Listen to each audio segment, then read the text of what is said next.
अस्सलामुअलैकुम वरहमतुल्लाहि वबरकातुहू। बिस्मिल्लाहिर्रहमानिर्रहीम। English 1, course code number 386, level F है, अल्लामा इक़बाल ओपन यूनिवर्सिटी। आज हम यूनिट 3 का पार्ट 2 करेंगे, जिसमें कि हम पढ़ेंगे कि किस तरह हम रिक्वेस्ट को आंसर करते हैं। तो आंसरिंग रिक्वेस्ट में है, as there are different ways of making request and seeking permission, similarly request can be accepted or refused using formal, informal and very polite expression. कहते हैं जैसा कि मुख्तलिफ़ तरीक़ों से हम रिक्वेस्ट करते हैं या परमिशन हासिल करते हैं, सीकिंग यानी हासिल करते हैं। सिमिलरली बिल्कुल इसी तरह request can be accepted, request को हम एक्सेप्ट भी कर सकते हैं, कबूल भी कर सकते हैं, और रिफ्यूज़ या उसे हम रिफ्यूज़ भी कर सकते हैं, इनकार भी कर सकते हैं, using formal, informal and very polite expression. यानी हम फॉर्मल तरीक़े से भी कर सकते हैं, इनफॉर्मल तरीके से भी कर सकते हैं, और बहुत ही पोलाइट तरीके से, बहुत ही नरमी के साथ हम किसी भी रिक्वेस्ट का जवाब दे सकते हैं। अब है ग्रांटिंग परमिशन। सबसे पहले तो ये कि हमें से कोई हमसे रिक्वेस्ट करता है कि उसे परमिशन चाहिए किसी काम की, तो हम उसको परमिशन किस तरीके से देंगे। अब यहाँ लिखा है, in the brief dialogues above various expressions for giving permission have been use. कहते हैं ऊपर मुख्तसर से ब्रीफ, मुख्तसर से डायलॉग के दिए गए हैं आपको, इसमें परमिशन देने के मुख्तलिफ़ तरीक़े जो हैं वो इस्तेमाल हुए हैं। Go back, have a look at those expression. कहते हैं पीछे वापस जाइए और आप उन एक्सप्रेशन को दोबारा से देखिए, एंड मेक अ लिस्ट, और एक लिस्ट बनाइए। You can then compare your list with the list given below. फिर उस लिस्ट से अपनी जो ये लिस्ट यहाँ पर दी गई है इसको कंपेयर कीजिए। तो आप हमारी पिछली वाली वीडियो देखकर लिस्ट बनाने वाला काम कर सकते हैं। अब जो इनकी लिस्ट दी गई वो क्या है, यस, सर्टेनली, श्योर, डू। यानी यस सर्टेनली भी कह सकते हैं, श्योर कह सकते हैं, डू भी कह सकते हैं। फिर ऑफ कोर्स कह सकते हैं, बाय ऑल मीन्स कह सकते हैं, दैट इज़ ऑल राइट ये भी कह सकते हैं, इट्स फाइन ये भी कह सकते हैं, यू आर वेलकम ये भी आप कह सकते हैं, और ओके कह सकते हैं, फाइन कह सकते हैं, थैंक यू कह सकते हैं। यहाँ पे इन्होंने एक थैंक यू कार्ड भी बनाया हुआ, thank you, you are welcome का एक कार्ड की तस्वीर भी इन्होंने दी हुई है। ये तो हो गया आपका कि आप किसी को परमिशन देनी है तो आप उसको इस तरह के अल्फाज से जो है जवाब दे सकते हैं, परमिशन ग्रांट कर सकते हैं, यानी परमिशन दे सकते हैं। इसके बाद है कि अब अगर आप परमिशन नहीं देना चाहते, आप इनकार करना चाहते हैं, तो क्या कहेंगे, now consider the same request once again. अब दोबारा उन्हीं रिक्वेस्ट को देखिए, this time permission is refuse. अब आप परमिशन को रिफ्यूज़ करें, इनकार करें। ज़रूरी तो नहीं ना कि हर बात आप हाँ ही कहेंगे, कभी आप इनकार भी करेंगे किसी चीज़ से। Let's make a list of the expression use for refusing permission. कहते हैं आप पहले लिस्ट बना लीजिए कि हम किस तरह रिफ्यूज़ करेंगे किसी के परमिशन को। तो क्या होता है, पहला क्या है, I am afraid I can not let you. I am afraid I can't let you, मुझे डर है कि मैं आपको इजाज़त नहीं दे सकता। दूसरा क्या है, no I am sorry you can't, नहीं मैं माफ़ी चाहता हूँ आप ये नहीं कर सकते। तीसरा है, I don't really think you should, मेरा ही नहीं ख्याल है कि आपको ये करना चाहिए। देन इसके बाद क्या है, आई कांट पॉसिबली, मेरे लिए मुमकिन नहीं होगा।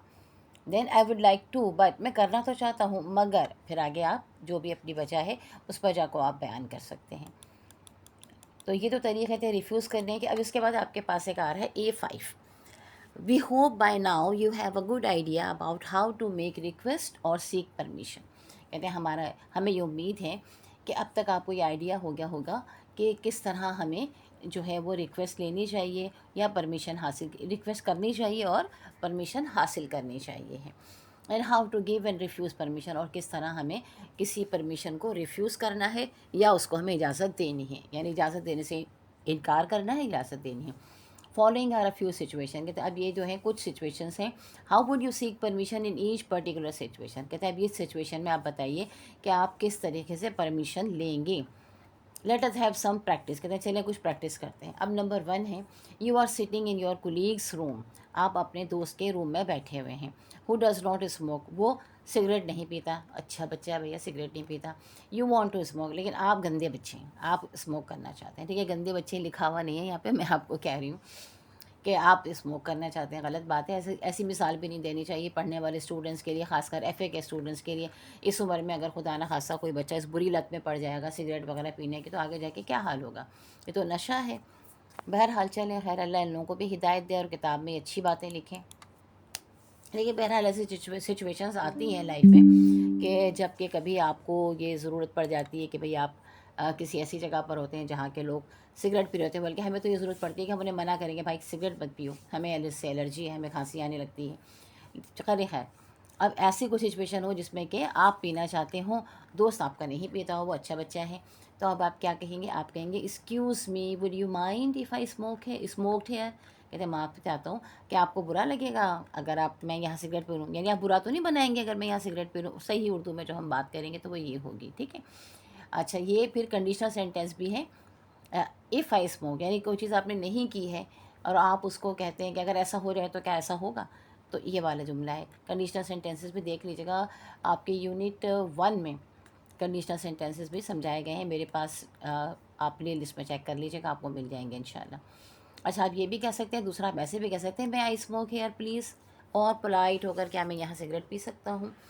फिर इसके बाद आपके पास है दूसरी सिचुएशन, ये थोड़ा सा हम अप एंड डाउन करते रहेंगे देखने के लिए। अच्छा, your room mate is watching TV. आपका जो रूम मेट है, आप रूम मेट क्या मतलब, आप किसी हॉस्टल में रह रहे हैं, किसी होटल में रह रहे हैं, वहाँ पर आपके साथ एक और शख्स ने आपका रूम जो है वो शेयर किया हुआ है। तो आपका रूममेट जो है वो टीवी देख रहा है। You have a severe headache, और आपके सर में बहुत शदीद दर्द है। You want to switch it off, और आप चाहते हैं कि टीवी जो है वो बंद कर दिया जाए। तो अब आपने उसको ये बात कहनी है, तो आप उससे कैसे कहेंगे? Excuse me would you mind if I switch off the TV. कहते हैं आप बुरा तो नहीं बनाएंगे अगर मैं टीवी बंद कर दूँ? I have a severe headache, मुझे बहुत शदीद सर दर्द है। ठीक है, ये तरीक़ाकार हो गया। फिर देना, ये सीकिंग परमिशन है, आप इजाज़त ले रहे हैं। इसके बाद नंबर 3 है, you are not feeling well, आपकी तबीयत सही नहीं है। You want to go to the hospital from your office, अब आप ऑफिस से चाहते हैं कि अस्पताल चले जाएँ, ज़ाहिर छुट्टी लेकर जाना चाहते हैं। तो अब आप ये छुट्टी की दरख्वास्त कैसे करेंगे उनसे? तो आप कहेंगे सर, मैडम, डिपेंडिंग ऑन, अगर ख़ातून है तो आप मैडम कहेंगे, अगर मर्द साहब हैं कोई वो तो उनको आप सर कहेंगे। May I have your permission to go to the hospital, क्या मुझे आपकी इजाज़त मिल सकती है कि मैं अस्पताल चला जाऊँ? I am not feeling well, मैं बेहतर महसूस नहीं कर रहा हूँ। फिर नंबर 4 है, you are sitting in the examination hall, suddenly the ink finishes in your pen.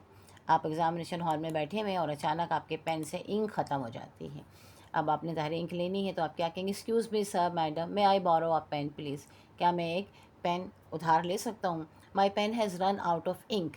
ठीक है, देखें सही जुमला जो है ना, ये माई फिनिश नहीं है, यहाँ पे भी उनको जुमले में ये लिखना चाहिए था run out. Yo my pen has run out of ink, मेरे पेन से इंक ख़त्म हो गई है।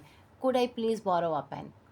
और दूसरा तरीक़ेकार ये है कि आप ये भी कह सकते हैं, could I please borrow a pen, क्या मुझे एक पेन उधार मिल सकता है, या मैं ले सकता हूँ, क्या मैं एक पेन उधार ले सकता हूँ? ठीक है, मेरे ख्याल समझ में आ गया होगा मुझे। फर्स्ट आपने क्या कहना है? एक्सक्यूज़ मी सर या मैडम, ठीक है, excuse me sir, excuse me madam, may I borrow a pen please, क्या मैं पेन ले सकता हूँ? My pen has run out of ink, मेरे पेन में से इंक ख़त्म हो गई है। नंबर 1 एक्सप्रेशन है।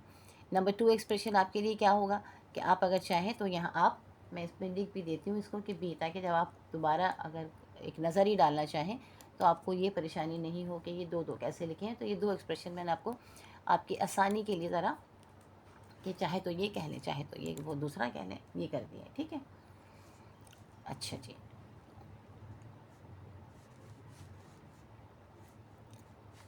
अब है आपका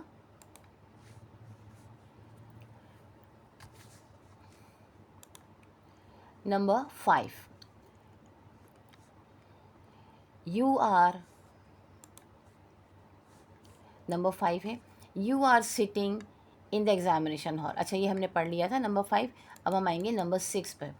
you want to borrow notes from your classmate, आप अपने क्लासमेट से नोट्स उधार लेना चाहते हैं। तो आप क्या कहेंगे? Do you mind if I borrow your notes for a while, क्या आपको बुरा लगेगा अगर मैं थोड़ी देर के लिए, WHILE, अगर मैं थोड़ी देर के लिए आपसे नोट्स उधार ले लूँ, तो आप बुरा तो नहीं मनाएंगे? तो ये आपने एक इस तरीके से बात करनी है। फिर है नंबर 7। नंबर 7 है, you are travelling by train, आप ट्रेन में सफ़र कर रहे हैं। You don't have a seat, अब आपके पास सीट नहीं है। यू आर टायर्ड, आप थके हुए भी बहुत हैं। Suddenly you find 2 seats occupied by 1 person, अचानक आप देखते हैं कि एक आदमी 2 सीट्स पर बैठा हुआ है। अच्छा, ये वाली सिचुएशन मेरी समझ में नहीं आई, आपको भी नहीं आएगी, आपके दिमाग में ये बात आएगी कि भाई ट्रेन में तो टिकट लेके बैठते हैं, अपनी सीट पर बैठते हैं, तो आपकी सीट पर कोई कैसे बैठा हुआ है? ये तो मुमकिन नहीं है ना। या फिर वही है कि जो कब्ज़ा ग्रुप होता है वो किसी की भी सीट पे बैठ जाता है बगैर टिकट के, कुछ इस तरह की सिचुएशन है तो आप गार्ड को बुलवा के अपना काम कर लेंगे। लेकिन बहरहाल इन्होंने सिचुएशन दी हुई है कि एक बंदा 2 सीट पे बैठा हुआ है, तो अब आप उसको क्या करेंगे। ऐसा अमूमन होता है कॉलेज में, स्कूल में, कि सीट पे जो है ना, एक सीट पे बैठते हैं, एक सीट पे बैग रख देते हैं, दो दो सीटें अपने दोस्त के लिए ऑक्यूपाई कर रहे होते हैं ना। अब पता चला दोस्त आया नहीं, क्लास शुरू हो गई, तो आप ये कह सकते हैं कि भाई क्या मैं ये आपकी बराबर वाली सीट ले सकता हूँ, आप बैग उठा लीजिए। तो बहरहाल ट्रैवलिंग इन्होंने ये दी है, यहाँ पे ट्रेन वाली मिसाल दे दी आपको। तो इसके बाद आप क्या कहेंगे, आप कहेंगे will you mind letting me sit on the vacant seat. आप वुड यू माइंड लेटिंग मी, आप बुरा तो नहीं बनाएंगे मेरे यहाँ बैठने का इस खाली सीट पर। तो ये एक तरीक़ाकार आपका हो गया। देन एक और अच्छी सी सिचुएशन उन्होंने दी हुई है, नंबर 6 है ये, A6, fill in the blanks, sorry, fill in the balloons giving permission for the request. अब ये बलून्स जो उन्होंने बनाए हुए कहते हैं इसमें आप जो है वो परमिशन देने के लिए लिखें। फिर in the balloons giving permission for the request, ये बलून्स में आपने परमिशन जो देनी है वो लिखना है। फर्स्ट सिचुएशन है, can I borrow your camera for a day, क्या मैं आपका कैमरा एक दिन के लिए उधार ले सकता हूँ। ये सिचुएशन क्या है, फ्रेंड टू फ्रेंड, एक दोस्त अपने दोस्त से कह रहा है। तो जब एक दोस्त अपने दोस्त से कहेगा तो आप जब परमिशन देंगे तो आप कहेंगे of course you can use my camera for a day, बिल्कुल तुम मेरा कैमरा एक दिन के लिए इस्तेमाल कर सकते हो। फिर दूसरा है कस्टमर टू अ शॉपकीपर, अब कस्टमर एक शॉपकीपर से कह रहा है if you don't mind can I try this shirt please, अगर आप बुरा ना बनाएं तो क्या मैं शर्ट ट्राई कर सकता हूँ। तो आप शॉपकीपर जवाब में कहेगा शो सर यू में, बिल्कुल आप कर सकते हैं। फिर number 3, student to the vice chancellor, student vice chancellor से कह रहा है with your permission I want to say something, आपकी इजाज़त से मैं कुछ कहना चाहता हूँ। अब वाइस चांसलर साहब उनको जवाब दे रहे हैं और उन्हें इजाज़त दे रहे हैं। सर्टनली यू मे स्पीक, बिल्कुल आप कह सकते हैं। एक तो आपका ये तरीक़ाकार है, आप ये भी कह सकते हैं। दूसरा क्या है, येस प्लीज़ गो अहेड, हाँ हाँ बिल्कुल कहिए, ये भी इस तरह भी आप वाइस चांसलर जवाब दे सकता है। देन है number 4, can you give me your green air rings for today, क्या आप मुझे अपने ग्रीन वाले एयर रिंग्स बूंदे आज के लिए दे सकते हैं। तो सिस्टर टू सिस्टर, एक बहन ने दूसरी बहन से कहा है, तो बहन जवाब में कहेगी no problem go ahead and use, हाँ कोई मसला नहीं तुम पहन लो। और बहन ये भी कह सकती है, ये भी 2 सिचुएशन हमने आपको दे दिए, by all means you can have them for a day, बिल्कुल आप उनको ले सकते हैं बगैर किसी ऑब्जेक्शन के। देन है number 7, what expression would you use in the following situation to refuse permission. अब फॉलोइंग सिचुएशन में आप कौन से एक्सप्रेशन यूज़ करेंगे परमिशन देने के लिए। फॉलो द एग्जाम्पल, कहते हैं एग्जाम्पल को आप इस्तेमाल कीजिए। Your son comes to you and asks you to accompany him to the market, you are very busy, आपका बेटा आपके पास आता है और आपसे कहता है कि आपके साथ मार्केट चलें, लेकिन आप बहुत मसरूफ़ हैं। I am afraid I am very busy, तो आप जवाब में कहेंगे I am afraid I am very busy, मुझे डर है मैं बहुत मसरूफ़ हूँ। अच्छा, हम मुझे डर है हम नहीं कहते, लेकिन हम जो आम एक्सप्रेशन में पाकिस्तानी वे में हम कहेंगे तो हमारा तरीक़ाकार ज़रा डिफरेंट होता है कि नहीं मैं आज बहुत मसरूफ़ हूँ, नहीं मेरा नहीं ख्याल कि मैं जा सकूँगा, इस तरह की हम बात कर रहे होते हैं। लेकिन जो अंग्रेज़ी एक्सप्रेशंस हैं जो उनके कल्चर में कहा जाता है तो वहाँ आई एम अफ्रेड कहा जाता है। अच्छा, फिर इसके बाद आपके पास नंबर 2 सिचुएशन आई है, you are the head mistress of your school, आप अपने स्कूल के हेड मिस्ट्रेस हैं, माशाल्लाह। चलें, a teacher comes to you and asks for 1 weeks leave, एक टीचर आपके पास आता है और कहते हैं जनाब 1 हफ्ते की छुट्टी देते हैं। The school has just open, और स्कूल बेचारा अभी खुला है, जस्ट री ओपन आफ्टर 3 मंथ्स वैकेशन, 3 महीने की छुट्टियों के बाद। अब आप बताइए कि क्या करेंगे। तो आप कहेंगे I am afraid I can approve your leave request, मुझे डर है मैं आपकी छुट्टियों की दरख्वास्त को अप्रूव नहीं कर सकता। ठीक है, फिर इसके बाद नंबर 3 है, one of your neighbour has a habit of borrowing every thing one day, कहते हैं एक आपका नेबर है उसको आदत है कुछ ना कुछ उधार मांगने की। बात होते हैं ना, बास नेबर ऐसे होते हैं कि वो हर वक्त कुछ ना कुछ आपसे मांगते रहते हैं। One day she asks for the sewing machine when you are stitching, एक दिन उसने आपसे सिलाई मशीन मांगी, कि अमूमन एक कॉमनली होता है गाँव वगैरह में या छोटे वाले घरों में जहाँ लोग इलाके में रह रहे होते हैं कि वो एक दूसरे से सिलाई मशीन ले लेते हैं सिलाई करने के लिए, तो लिहाजा वो भी उन्होंने मांगी सिलाई मशीन जबकि वो सिलाई कर रही थी खातून। अब ऐसी सिचुएशन हो तो आप क्या कहेंगे, तो आप कहेंगे I wish I could help, काश मैं, मेरी ख्वाहिश है कि मैं आपकी मदद कर सकती। But I am using it at the moment, मगर मैं इस वक्त इसे इस्तेमाल कर रही हूँ।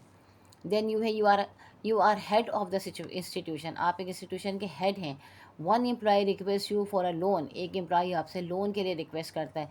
There are already many names on the list, जबकि लिस्ट में और भी बहुत सारे लोग मौजूद हैं।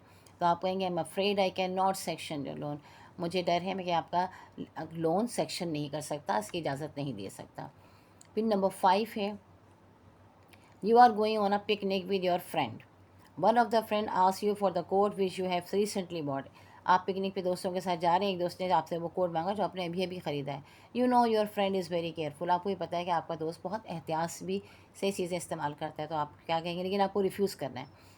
तो आप कहेंगे I am sorry but I can't lend you the coat, मैं माफ़ी चाहता हूँ, मैं तुम्हें कोट नहीं दे सकता। I need it for the picnic, मुझे ये पिकनिक के लिए चाहिए। ज़ाहिर है आप भी पिकनिक पे जा रहे हैं ना, तो आपको भी पिकनिक के लिए चाहिए है वो, लिहाजा आपने उसको मना कर दिया। ये मैं नंबरिंग ठीक कर देती हूँ, क्योंकि मैं जब इसको कर रही थी तो मेरे जहन में नहीं आया था, मुझे लगा कि यही मैं कि फ़र्स्ट जो है वो ऑलरेडी सॉल्व है, तो लिहाजा नंबर ऐसे होगा। लेकिन अब जब आप पढ़ने बैठेंगे तो फिर आपको ये प्रॉब्लम करेगा, इस वजह से मैं इसका नंबर जो है वो ठीक कर देती हूँ।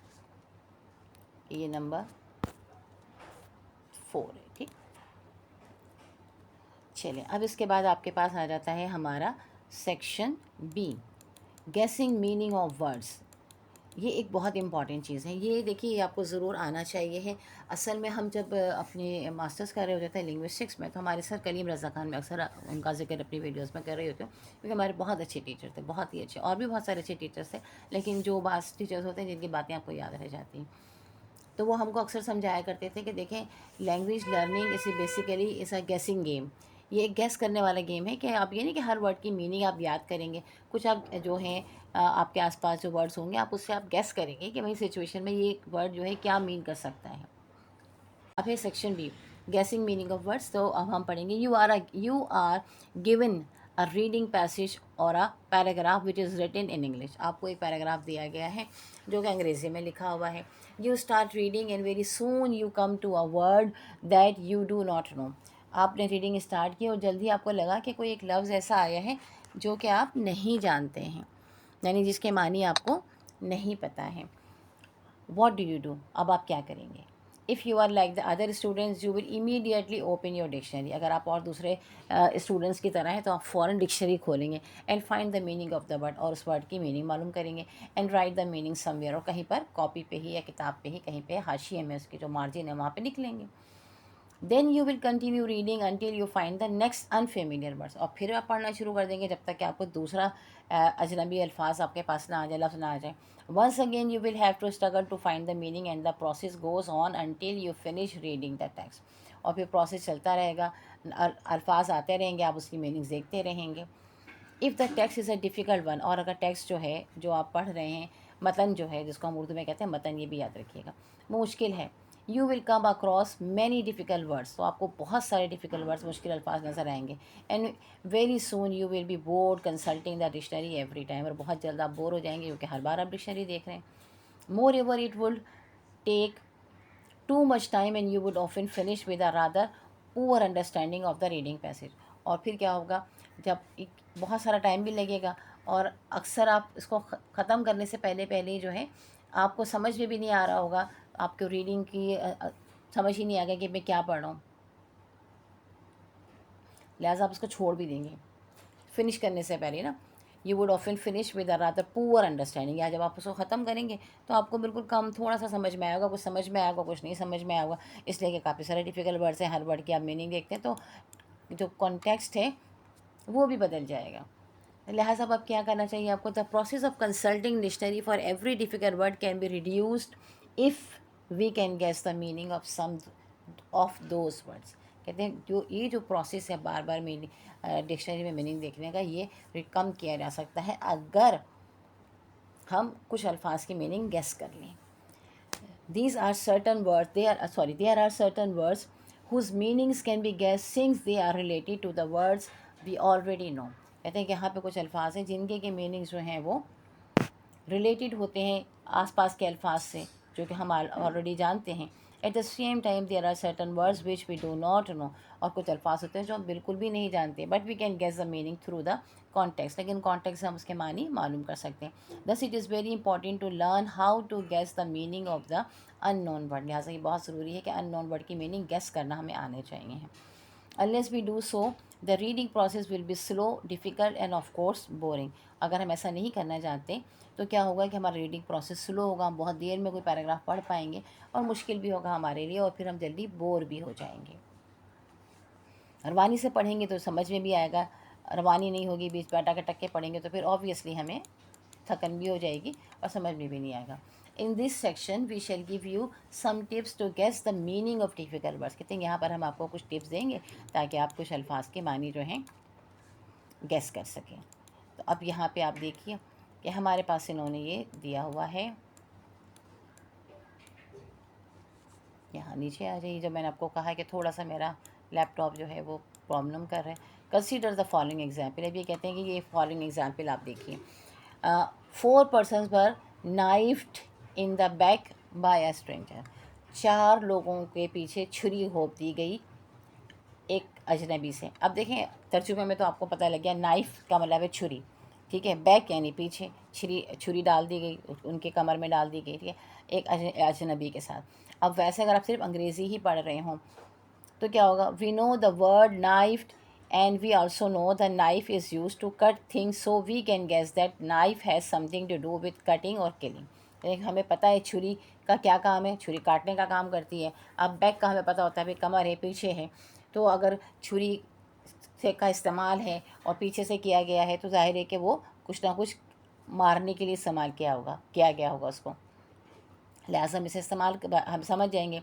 You might have heard the word flop. अच्छा पहले इस वाली की बात को मैं आपको और समझा दूँ मज़ीद। देखें इन्होंने यहाँ ये वर्ड इस्तेमाल कर लिया है, ये है आपका नाइफ्ड, ठीक, बट जो हकीकत है, जो उससे प्रॉपर वर्ड जो इस्तेमाल किया जाता है, अगर कोई किसी को छुरी मार कर कत्ल कर दिया जाए या छुरी मार दी जाए किसी को तो होता है स्टैब्ड, ठीक है। ये यहाँ पे लिखा हुआ वर्ड है। अब मैं इसको अगर चाहूँगी कि ये बोल्ड वो अलग, इसको मैं सिलेक्ट करना चाहूँ तो यही होगा कि ये क्योंकि ये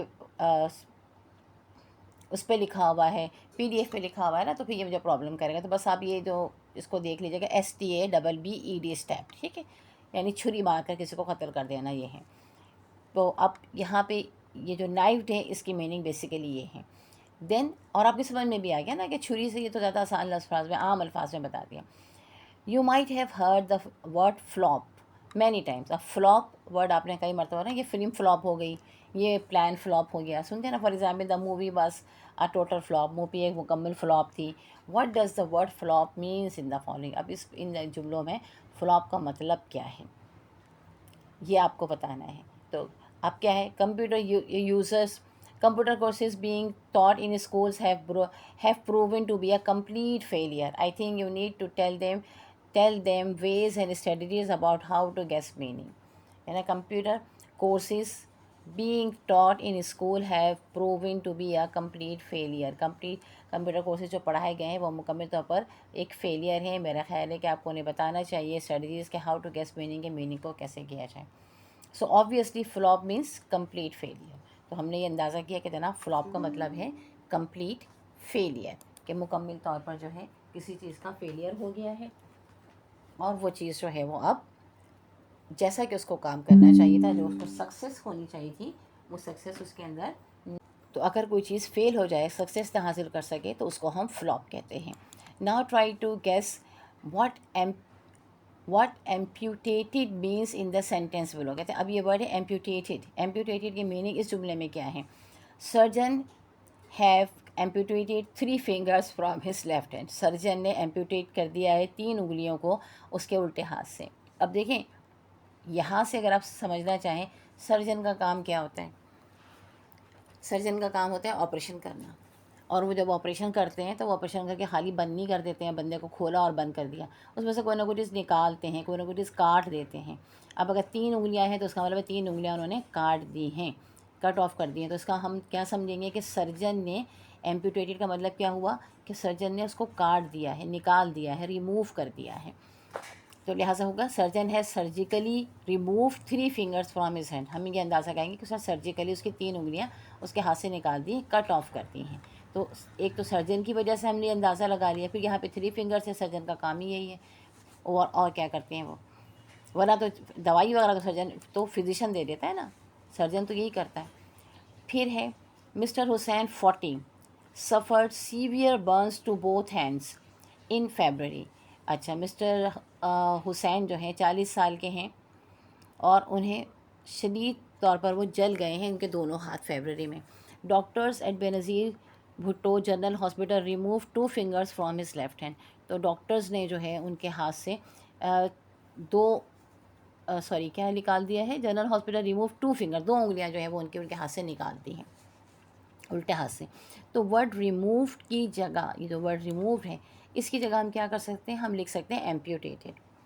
यानी हम ये लिख सकते हैं कि doctors at Benazir Bhutto General Hospital amputated 2 fingers from his left hand. तो यही ऊपर वाला जुमला हो जाएगा। एक नया वर्ड आपके वोकैबुलरी में आ गया और आपको अंदाज़ा भी हो गया कि हमें वर्ड को कैसे गेस करना है। देन है number 8, the following passage contains some words which we might not know but they are related to the words which almost all of us know. कहते हैं कि इस पैसेज में कुछ अल्फाज ऐसे हैं जो कि शायद हमें ना पता हो मगर ज़्यादातर बहुत से लोगों को ये पता होते हैं। Read the passage 2 or 3 times and C if you can understand the meaning. कहते हैं 2-3 मरतबा आप इस पैसेज को पढ़िए और फिर आप देखिए कि क्या आप जो है वो इसके मानी समझ सकते हैं। Yesterday the meeting of the board was chaired by the chairman of the British Council। कहते हैं कल जो है meeting of the board was chaired by the chairman of the British Council but last time it was headed by the head of the institute। कहते हैं कल जो board की मीटिंग थी उसको चेयर किया, उसकी सदारत की चेयरमैन ने, जबकि इससे पहले ब्रिटिश काउंसिल की मीटिंग की, जबकि इससे पहले लास्ट टाइम जो है पिछली मरतबा ये सदारत इंस्टीट्यूट के was headed by the head of the institute के हेड ने की थी। He said certain sugar coated things. उन्होंने कुछ शुगर कोटेड बातें कही। अब शुगर कोटेड को भी आपको पता करने हैं कि क्या है। चिकनी चुपड़ी बातें जिनको हम कहते हैं ना उर्दू में, वैसे सही लफ्ज़ है चिकनी चुपड़ी बातें। Most of the people could not make out everything was worded very carefully. बहुत से लोग अंदाज़ा नहीं कर पाए, सब मेक आउट समझ नहीं पाए उसके अंडरलाइन मीनिंग, क्योंकि बातें जो थी वर्ड वर वेरी केयरफुली, क्योंकि अल्फाज का इस्तेमाल बड़ी एहतियात से किया गया था। But they held the decision and were extremely happy. मगर उन्होंने फ़ैसले को जो है वो माना और वो बहुत खुश थे। At the end of the meeting a programme was chalk out for which the majority voted. Meeting के आखिर में एक प्रोग्राम जो है वो प्लान दिया गया जो कि सब लोगों ने, मेजॉरिटी ने, जिसमें से ज़्यादा तादाद ने, अक्सरियत ने, मेजॉरिटी अक्सरियत ने जिसमें वोट किया। अच्छा, अब देखें जो उन्होंने हाईलाइट किए हुए वर्ड हमारे पास है वो क्या, चेयर्ड। तो चेयर्ड के मीनिंग क्या है, लेड और प्रिजाइडेड ओवर द मीटिंग। सदारत करना है ना मीटिंग को प्रिजाइड करना। देन उसके बाद उन्होंने हेडेड का मतलब ये लीड का सेकंड फॉर्म लेड हो जाएगा ना, लीड करना, रहनुमाई करना। वॉज इन चार्ज, तो इंचार्ज कौन थे, और द लीडर ऑफ समथिंग, इसका मतलब ये होगा हेडेड का। ठीक है, यानी ये कब इंचार्ज कौन थे, विच लास्ट टाइम इंस्टीट्यूट के हेड थे। फिर इसके बाद है sugar coated, make something unpleasant sound pleasant और लेस हार्श। कोई चीज़ जो कि अच्छी नहीं है उसको आपने बड़ा अच्छा करके बयान कर रहे हैं। फिर है वर्ड आपके पास आया था मेक आउट, समझना, टू अंडरस्टैंड, रिकग्नाइज करना, समझना। तो बहुत से लोग मेक आउट नहीं कर सके और उसके मानी उसके बात को समझ नहीं पाए। केयरफुली, ठीक है, केयरफुली विद अटेंशन कॉशन, बड़ी एहतियात के साथ। हेल्ड, प्रेस्ड, वेलकम और called something successful also means greeted. तो लोगों ने क्या किया, but they hail the decision, कि वो जो फैसला था समझ में नहीं आ रहा, इतनी चुपड़ी चुपड़ी बातें करके और इतना शुगर कोटेड करके उसको अच्छा बना के पेश कर दिया गया कि लोगों को बड़ा अच्छा लगा। उन्होंने कहा ठीक है जी, सही है, करना चाहिए। इसके बाद है चॉक आउट। चॉक आउट में क्या है, प्लान, प्रिपेयर्ड और outline a course of action. यानी कि कोई चॉक आउट करना, कोई प्लान बना देना, उसके टाइम टेबल बना देना, किसी चीज़ को कोई आपको एक मंसूबा बना के आपके हवाले कर दिया जाए तो उसको हम कहते हैं कि ये चॉक आउट कर दिया गया है। अच्छा जनाब, हमारे 30 मिनट्स कंप्लीट हो चुके हैं ऑलमोस्ट। तो ये तो A9 वाला हमारा है, इसे हम उठा के रख देते हैं थर्ड वीडियो के लिए। और आज हमें वीडियो जो है आपने देखा कि बहुत ज़्यादा परेशान भी कर रही है। कुछ ना कुछ मसाइल हैं जो कि मुझे अब सीखने पड़ेंगे कि क्या मसला, ऐसा क्यों हो रहा है। इससे पहले तो ऐसा नहीं था। सर मैंने लैपटॉप भी नया लिया है तो उसमें कुछ थोड़ा सा प्रॉब्लम मुझे लग रहा है कि कुछ है इशू, कुछ ये फास्ट भी है। बहरहाल इंशाअल्लाह ताला नेक्स्ट वीडियो में हम इससे आगे पढ़ेंगे। उम्मीद है कि यहाँ तक आपको समझ में आया होगा। मुझे कमेंट्स करके ज़रूर बताइएगा। मुझे अच्छा लगता है जब आप बताते हैं, आप शेयर करते हैं अपनी फीलिंग्स को, और कहाँ से आप ये वीडियो देख रहे हैं ये भी ज़रूर मुझे बताइएगा। अपने दोस्तों के साथ भी शेयर कीजिएगा, मेरे साथ अपने व्यूज़ शेयर कीजिएगा, और ये वीडियो जो है अपने दोस्तों के साथ शेयर कीजिएगा। सब्सक्राइब नहीं किया तो सब्सक्राइब कर लीजिए। अल्लाह ताला आपको कामयाबी अता फ़रमाए, आसानी अता फ़रमाए, बेहतरी अता फ़रमाए। आमीन सुम्मा आमीन।